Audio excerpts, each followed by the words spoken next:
sétimo ano, tudo bem com vocês? Eu sou Viviane Santos e esse é o meu sinal. Sejam todos bem-vindos à aula de língua portuguesa, tá certo? Eu tô aqui acompanhada de duas mulheres incríveis e da produção que tá ali atrás. Antes de apresentá-las, eu vou me autodescrever, tá certo? Eu sou uma mulher baixa, negra, de cabelos pretos escovados, tenho olhos pretos, uso óculos arredondados e estou em pé na frente da câmera e hoje eu visto uma calça preta e uma blusa laranja. Me acompanhando na aula de hoje, eu tenho Gisela, nossa intérprete de Libras. Seja muito bem-vinda, Gisela. E Camille Borba, que está fazendo o chat aí, a comunicação com vocês aí de casa. Vamos dar um oi para ela? Olá, lindezas de sétimo ano. Estão prontos para uma aula maravilhosa? Também vou me autodescrever. Então, eu sou uma mulher negra de estatura mediana, de cabelos cacheados na altura dos ombros, olhos escuros, cabelos escuros, óculos redondos. Aí, só pela descrição, parece que eu e Vivi somos a mesma pessoa, né? Mas não somos, juro. E hoje eu estou com uma farda azul, tá? E aí, como sempre vocês sabem, é um prazer estar aqui. Estou aqui no chat, ansiosa para esse contato gostoso, para que vocês tirem suas dúvidas, contem suas fofocas, façam perguntas, deem biscoitos, críticas, elogios, o que vocês quiserem. E conversar comigo E também. conversar comigo e conviver, por favor. Essa aula é uma conversa, né, É um diálogo. É um exatamente. diálogo. Inclusive, a aula sobre hoje, a aula de hoje hoje é sobre narrativa, tempo e personagens, tá certo? Uma coisa que a gente vai pensar aqui ao longo da aula, tá? Nós sabemos que a marcação do tempo, minha gente, é fundamental para qualquer texto narrativo. Toda história, ela precisa estar situada em um tempo, né? Às vezes acontece de um texto muito assim fantasioso, a gente chama de feérico, né? Estar fora de um tempo não específico. Como os contos de fadas, por exemplo, né, que acontece. Mas mesmo quando a gente não consegue delimitar, acontece no ano tal. Ainda há demonstrações no texto de passagens de tempo e marcações temporais. Quer falar alguma coisa? Isso. Porque estava aqui, ó. Ela estava É importante lembrar que esse tempo é como a professora Viviane estava falando. Esse tempo ele não precisa ser nem cronológico, nem precisa ser tão óbvio. Tipo, 5 anos passaram, há 10 anos, daqui a 30 anos. Sim. Você pode usar só há muitos anos. Sim. Ou nos tempos dos reis. Veja, você nem está nem marcando um tempo, nem o presente, nem passado. Mas você sabe que a narrativa vai se passar num tempo muito anterior. Isso. E às vezes alguns autores utilizam referências, né, por exemplo, no tempo do reinado, ou na era do gelo, ou, sabe, algumas coisas que não marcam certinho. Eu não preciso dizer há 2 dias. Eu posso dizer ao entardecer de ontem. Então, eu não sei, eu sei que são 5 horas da tarde por causa desse entardecer, né? Embora, dependendo do país, aí o entardecer seja em horários distintos. Aqui é nesse horário, né? No Ocidente. Há estruturas que são facilmente reconhecíveis como passagem de tempo. Por exemplo, essas estruturas frasais que a gente estava conversando aqui, eu e a professora Camille, há dias, faz 2 anos, amanhã. Então, quando a gente tem essas palavrinhas que demarcam, fica mais fácil da gente entender qual é a marcação temporal que o autor ou narrador está querendo demonstrar ali naquele trecho. Mas isso pode ser feito de outra forma, com mais sutileza. Contudo, há outras situações em que essa marcação é mais sutil. Eu gosto porque eu falo, eu me repito também. Nós vamos ler um conto intitulado Um Espinho de Marfim, da Marina Colasanti. A gente está tratando um monte de contos da Marina, né? Todos eles estão disponíveis lá na árvore do livro. E aí você pode acessar em casa, né? Ler esses contos também, voltar para essa aula depois que ela fica lá no YouTube e depois dizer como foi a sua experiência de leitura de todos esses contos que a gente está abordando aqui durante as aulas. Trouxe um outro conto, professora Camille, para a gente pensar sobre que felicidade. Tempo. Que felicidade, né? Felicidade quando tem conto. Tem literatura, gente. Quando tem literatura deixa tudo mais bonito, mais feliz, mais interessante. Verdade. Então, a gente vai ler esse continho intitulado Um Espinho de Marfim, da Marina Colasanti, e a gente vai tentar perceber essas 3 coisas a qual a aula se prende. Personagem e temporalidade. Essas 2 coisas, tá? Amanhecia o sol, e lá estava o unicórnio pastando no jardim da princesa. Por entre flores, olhava a janela do quarto onde ela vinha cumprimentar o dia. Depois esperava vê-la no balcão E quando o pezinho pequeno pisava no primeiro degrau da escadaria, descendo ao jardim, fugia o unicórnio para o escudo da floresta. Um dia, indo o rei de manhã cedo visitar a filha em seus aposentos, viu o unicórnio na moita de lírios. Quero esse animal para mim. E imediatamente ordenou a caçada. Então a gente tem aí já o começo da história, a introdução das personagens que farão parte do conto. Então a gente tem o rei, né, que está em todo o livro, né? Todos os contos desse livro tem uma figura de um rei. E aí a gente tem a princesa, filha do rei, e também a gente tem o unicórnio, que para a história vai ser também uma personagem, porque ele é fundamental no desenvolvimento do enredo e também na motivação das outras personagens em prol das suas ações, tá? Nesse trecho, a gente já percebe que eu marquei para vocês em negrito, embora o texto esteja escrito em letras brancas, que há uns trechos selecionados. Por exemplo, amanhecia o sol. Então, amanhecia o sol, eu disse que estava começando o dia? Sim. Sim, eu disse. Mas não de forma óbvia, eu não disse, era cedinho, o sol já estava, né? Eu vou usar a linguagem para construir essas imagens, tá certo? De amanhecer. E para isso, eu não demarco o tempo. Então, eu não começo o texto dizendo, eram 8 da manhã. Não. Eu começo dizendo que o sol amanhecia. Toda vez que o sol amanhece, é dia. Inclusive, essa escolha de usar uma linguagem mais metafórica é muito própria, tanto da autora, né, já que a gente vem lendo textos dela, quanto do estilo literário, quanto do literário. Não é? E você torna bem mais aprazível, né? Você sugerir mais do que mostrar. E nesse trecho também a gente já tem uma marcação do espaço. Alguma indicação do espaço, que é um dos elementos essenciais da narrativa, né? Ele Além fala do também tempo, que o unicórnio fugiu para uma moita de lírios. Então você sabe que é um espaço aberto. você sabe que provavelmente há uma floresta por ali. Então a gente já vai o quê? Construindo o espaço, o tempo, os personagens e o começo de uma narrativa. Isso, perfeito. Outras partes desse trecho estão também em negrito, né, sinalizadas. A gente tem palavras como dia, depois, que dá a ideia de que houve uma coisa anterior, então depois eu faço isso. A gente também tem quando, cedo, um dia. Então todas essas marcações, essas palavras ajudam a gente a fazer esse reconhecimento da marcação temporal, certo? Durante dias, o rei e seus cavaleiros caçaram o unicórnio nas florestas e nas campinas. Galopavam os cavalos, corriam os cães. E quando todos estavam certos de tê-lo encurralado, perdiam sua pista, confundiam-se no rastro. Durante noites, o rei e seus cavaleiros acamparam ao redor das fogueiras, ouvindo no escuro o relincho cristalino do unicórnio. Então aqui, ó, a gente também tem a passagem do tempo e do espaço também muito bem estabelecido, né? E das ações, né? O enredo vai se desenvolvendo. Então, a partir do momento em que o rei cria certo interesse pelo unicórnio, eu quero para mim, o que é que ele faz em seguida? Então, uma caça, né? Coisa que a gente não incentiva. Não incentivamos a caça. Mas o rei, essa foi a atitude tomada pelo rei. Então, essa ação desencadeia o enredo. Professora Viviane, assim, como a gente não sabe o país, a gente não sabe o tempo específico, mas a autora nos traz referências de cavaleiros, de reis. Então, a caçada aí é quase que uma ação natural. Reis caçavam. Reis, inclusive, havia, né, as terras reais, em que ninguém além do rei e as pessoas que ele deixasse podiam caçar. Sim. Então, até essa ação é um indicativo de que é um tempo dos reis. Sim. Mesmo que não seja nada demarcadamente óbvio. Sim. E também do poderio, né? E da rotina de um líder. E a sensação do rei de que ele é dono de tudo. Exatamente. E que ele pode tudo possuir. Exatamente. Porque como é que a gente vai aprisionar um unicórnio, né? Primeiro que a gente pode questionar a existência de um unicórnio. Segundo, porque a partir do momento em que ele vê alguma coisa muito bonita, ele quer pra si e não é assim que funciona, né? A gente tem toda a liberdade da natureza.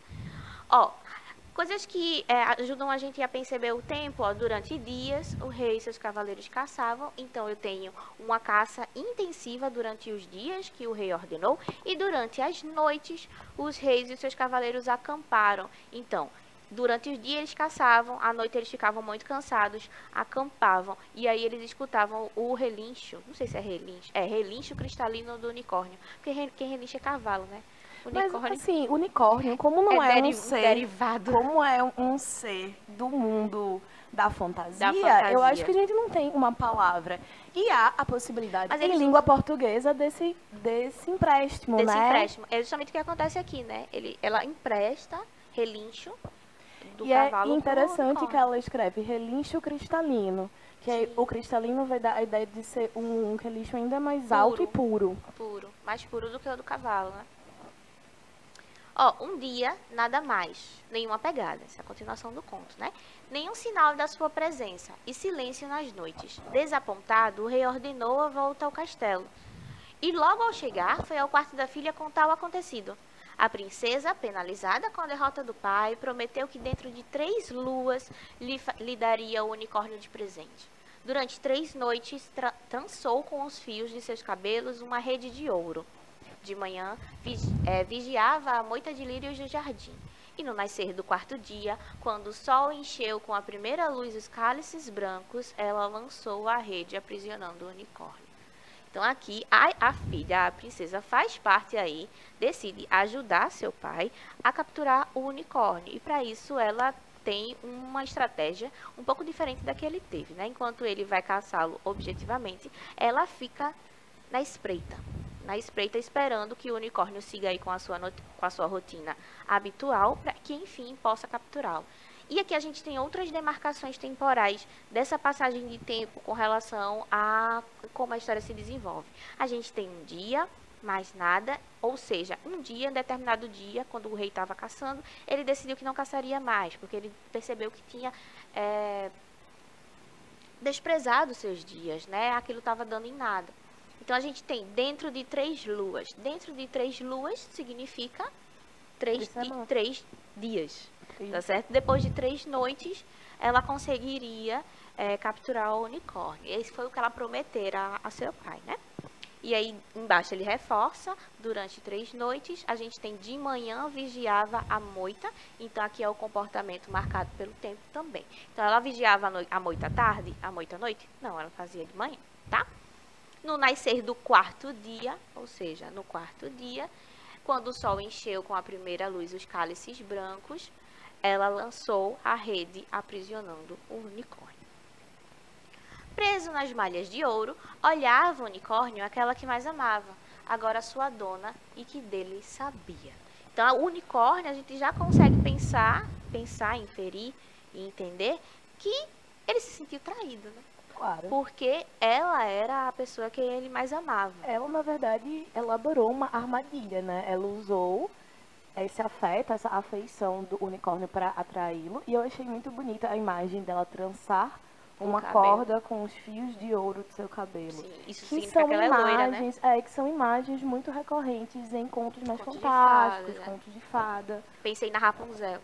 Exato. Né? É um momento Rapunzel, até porque ela era princesa, né? Então, automaticamente você remete a princesas que são clássicas, que são óbvias, né? Busca características nelas. A princesa, vamos continuar? A princesa aproximou-se. Que animal era aquele de olhos tão mansos, retido nas artimanhas de suas tranças? Veludo do pelo, lacre dos cascos e desabrochando no meio da testa, espinho e marfim. O chifre único que apontava ao céu. Doce língua de unicórnio lambeu a mão que o retinha. A princesa estremeceu, afrouxou os laços da rede. O unicórnio? Quantos dias foram precisos para amá-lo? Muito bonito esse final. Tá vendo? E mesmo assim, ela desiste, na verdade, né? Porque o unicórnio consegue se comunicar com a princesa, embora ele não utilize nenhum idioma para fazê-lo, né? Só ele vai pelo afeto. E acaba convencendo-a a não traí-lo mais, né? Ou seja, em algum momento ela vai ter que se explicar com seu pai. Mas ela não mata nem prende o unicórnio. Então acabou que a princesa tomou a decisão correta, né? Nesse conto, há algumas marcações de tempo que nos ajudam a situar na narrativa. A gente já foi conversando sobre eles ao longo da nossa leitura, né? Então, a gente tem amanhecia o sol, e lá estava o unicórnio pastando no jardim da princesa. Então, o verbo amanhecer condiciona a situação de dia da narrativa. Podemos inferir, então, também que as ações se passam muito cedo da manhã, visto que o amanhecer se dá na mudança da noite para o dia. No fim, a gente quer, na verdade, deixar óbvio, né, explícito, como é que essa marcação de tempo acontece dentro do texto, tá? Durante dias, o rei e seus cavaleiros cavalheiros é outra coisa, Exatamente. caçaram o unicórnio nas florestas e nas campinas. O termo em destaque evidencia a passagem dos dias e a persistência do rei em continuar a caça. Então, é também um reforço da ação durante dias. Então, eu não dou só a ideia de tempo, eu também dou a ideia de como esse rei era persistente, né, menina? E assim, você não dá uma ideia definida de tempo, né? Você vai dizer dias indefinidos. Podem ter sido 3 dias, podem ter sido 20. Isso, durante dias, é verdade. O único dia que a gente tem definido é quando a menina diz, eu vou buscá-lo em 3 noites. Que Em também 3 parece luas. que também tem um tom meio mágico e profético, né? Que é muito comum nesses contos. O Também, 3 é muito... 3 luas. Você marcar o tempo pela lua É. é muito... Inclusive, muito tem muita próprio. gente que marca ainda, tipo, relógio de sol também existe. São conhecimentos originários, né? Antes da gente conseguir, historicamente, na história da sociedade, a gente conseguir marcar o tempo em relógios, tipo, com horas, como a gente conhece hoje, foi-se necessário que se percebesse um tempo de outro jeito. Então, como? Observando o céu, observando as estrelas, observando o sol. Então, você tem você tinha, né, os relógios solares, mas você também tem a marcação do tempo. Como se passam os meses? Quando a lua passa pelas quatro fases. É. Então, o tempo ele pode ser percebido de muitas formas. Caso você perca o seu relógio. Isso. E o quão preciso vai ser essa marcação vai depender muito das ferramentas que você tem, da ideia e do que você quer, né? Isso, verdade. E também, o que eu queria falar? Ah, sim, da marcação espacial. Porque aqui a gente tem muito objetivo que a história se passa nas florestas e nas campinas. E em algum momento as personagens retornam ao castelo, que é quando a princesa fica na encoita, né? Fica espionando a rotina do unicórnio. Um dia, mais nada, nenhuma pegada, nenhum sinal de sua presença. Passagem de mais um dia sem a presença do unicórnio.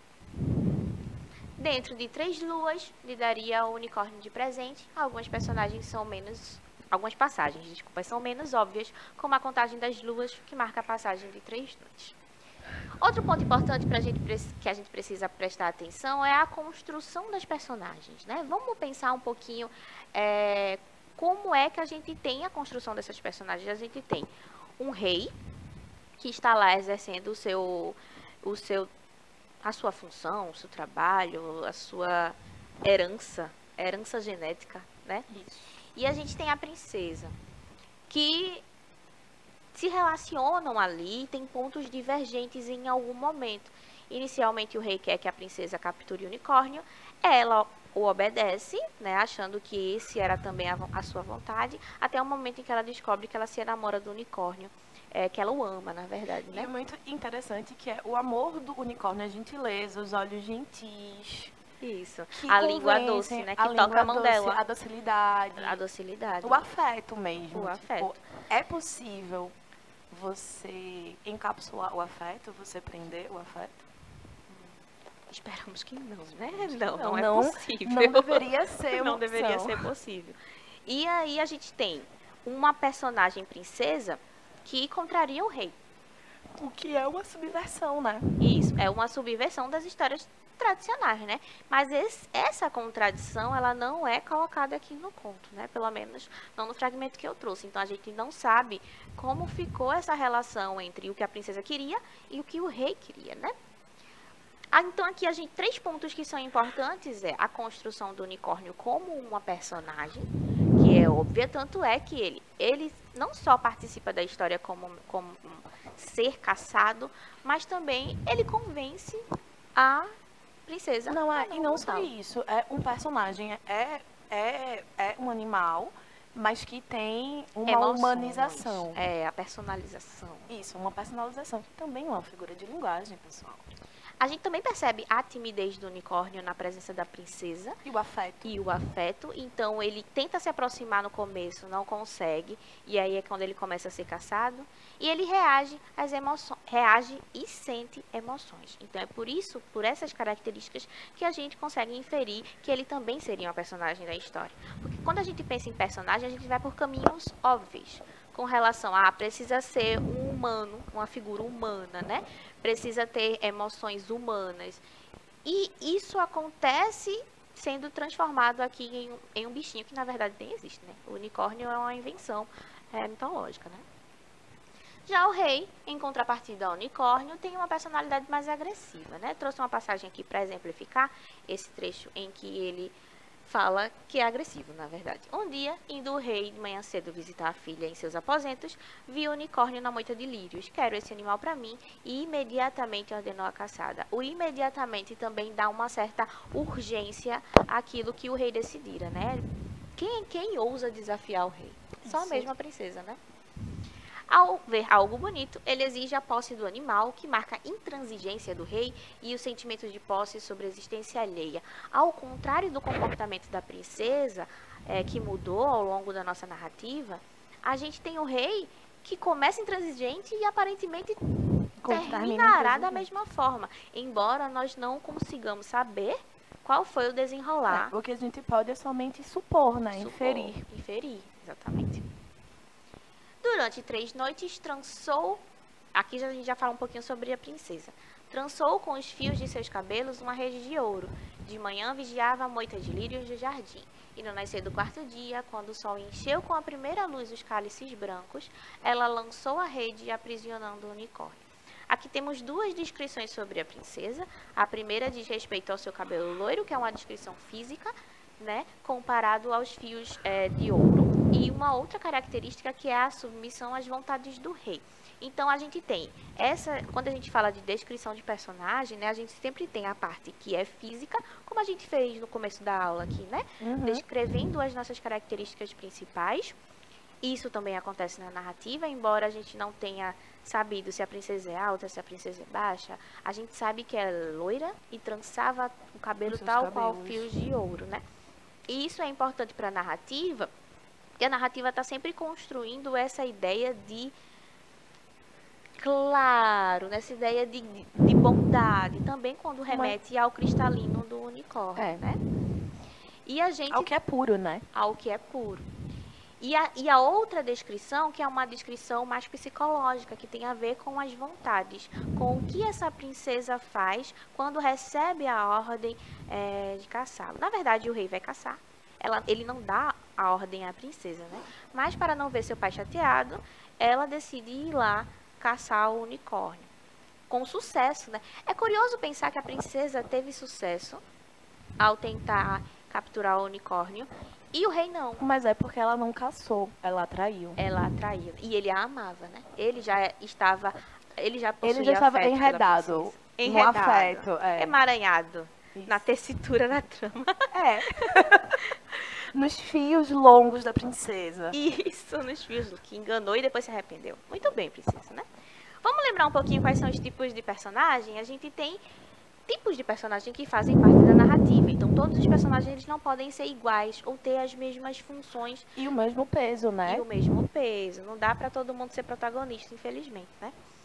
Ó, falando no protagonista, o protagonista é o personagem principal da obra, em torno da qual a história é desenvolvida. É um herói, um anti-herói, pode haver mais de um. Nesse caso específico, eu diria que rei e princesa são ali. Talvez a protagonista seja a princesa, na verdade, porque é ela que toma a decisão. É ela e o unicórnio. E o unicórnio, né? Porque eles é quem tomam a decisão que coloca o enredo em xeque, né? A gente tem a coprotagonista, segundo personagem mais importante na história, que normalmente virá associado ao protagonista, tá certo? E a gente tem o antagonista, oponente ao protagonista. Então, se a gente pensa que a princesa é a protagonista, quem seria o oponente a ela? O rei, porque é ele quem tem o pensamento contrário ao dela, tá? Outros tipos de personagem, a gente tem o oponente, que é a figura próxima ao antagonista, que auxilia nos planos. Nesse conto específico a gente não tem, porque é um conto bem curtinho, mas há, em muitos casos, um vilãozão que tem um assistentezinho lá. Então esse é o oponente, tá? O coadjuvante, que é um personagem que auxilia no desenvolvimento da trama, exercendo uma função que pode ou não estar relacionada com a história principal. E a gente também tem o figurante, que é o que ninguém quer ser, né? O figurante não é importante para a história, apenas ilustra o ambiente. Então, se eu estou entrando num navio e eu vou embarcar numa viagem, esse navio não pode ter apenas eu dirigindo. E as outras pessoas, Eu importantes dirigindo o da navio. trama. Exatamente. Precisa ter pessoas para colocar o É navio uma pra frente. composição, né? Para que é necessário que você não é necessário, mas idealmente os autores tentam aproximar para que seja crível. E Isso. para que seja crível, você tem que ter outras pessoas além dos personagens que você vai dar falas. Exatamente. Tá Uma certo. guerra, por exemplo, num filme. Se só tiver o mocinho, o bandido, como é que vai Como ser? é que faz um aqui? duelo, não é uma guerra. Quase um monólogo, né? Aí eles podiam começar um duelo de rap. Uma batalha de rap, sim. Já que não tem mais gente. Não pode, mas a ideia é bem essa. Eu preciso, além da história, de contar a história, ambientar a minha história. Então, os figurantes, podia falar, os figurantes, eles são importantes para a história, sim, porque eles fazem com que a gente acredite nela, tá certo? Minha gente, a nossa aula está acabando, professora Camille. Passou, acho, ligeiro. Muito obrigada, Gisela, que está aqui com a gente. Professora Camille, pode se despedir. Gente, como sempre, foi um prazer estar aqui conversando com a professora Viviane e com vocês sobre Sempre literatura, parece uma conversa, né? sobre questões intrínsecas, né? E a gente acaba extrapolando. Então, espero que vocês tenham gostado. Qualquer dúvida, joguem lá no YouTube, que a gente sempre olha os comentários, tá? Um beijo, até a próxima. Vamos embora que o tempo acabou. Cheiro e até a próxima.